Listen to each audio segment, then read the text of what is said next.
A New York grand jury has indicted former President Trump. Right now, it's unclear what the charge or charges are, but it's believed to be in connection with alleged payments made to an adult film star.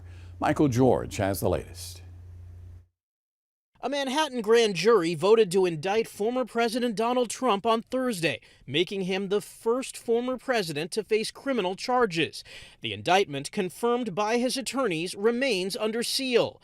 The district attorney's investigation is related to hush money payments made to adult film star Stormy Daniels in the run-up to the 2016 election, and whether Trump falsified records to hide it. They have nothing. In a statement, Trump said he's a completely innocent person and that this is political persecution and election interference at the highest level in history. The fact that he may be indicted now does not have any effect whatsoever upon his running for president. CBS News legal analyst Ricky Kleeman says the current presidential candidate will still be treated like any other person facing charges. He will be processed. He will have a mugshot. He will get a booking number. He will give fingerprints, albeit electronically rather than by ink. Trump is expected to surrender next week here at the Manhattan Criminal Courthouse, where the NYPD has already stepped up its presence. All of the law enforcement partners at the state, local, and federal level will be joined hand in hand with the Secret Service to accomplish this mission. Trump is facing several other investigations,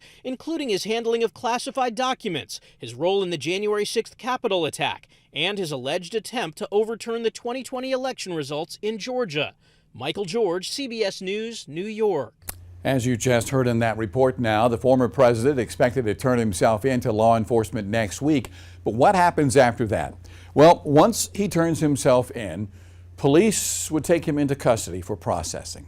That's when the former president will be fingerprinted and his mugshot will be taken. Then comes the former president's arraignment, where a judge will present charges against the former president in a courtroom. That's when former President Trump would enter a plea and pretrial proceedings would start. The Manhattan District Attorney's Office says the pretrial process could take several months. And a question many are asking tonight, could this indictment prevent the former president from taking office again? Our Verify team has the answer. Former President Donald Trump has just been indicted on charges he illegally concealed hush money payments to adult film star Stormy Daniels, who claimed she had an affair with Trump. An indictment is not a conviction, and the trial is expected to be a long one. But what could it mean for Trump's run at taking back the White House in 2024? Let's verify. Can you be elected president if you've been charged with or convicted of a crime? Our sources are the Constitution and the U.S. Supreme Court.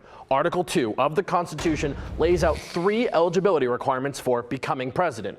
You have to be a natural-born American citizen, be at least 35 years old, and have been a U.S. resident for at least 14 years. That's it. No other requirements. And the Supreme Court has further ruled that neither Congress nor state legislatures can add new requirements on top of what the Constitution already says. The only way to change the requirements would be a constitutional amendment. So we can verify, yes, you can be elected president if you've been charged with or convicted of a crime. Even someone who's found guilty and sent to prison could still, legally speaking, if elected, run the country from a cell. With your Verify, I'm Casey Decker. We are also getting reaction tonight from South Carolina politicians. As you can expect, opinions are divided based on party lines. Republican Governor Henry McMaster says he doesn't see anything reasonable or ethical about what the Manhattan prosecutor has done. Meanwhile, Democrat 6th District Congressman Jim Clyburn called this a solemn day for our nation, saying the eyes of the world are watching.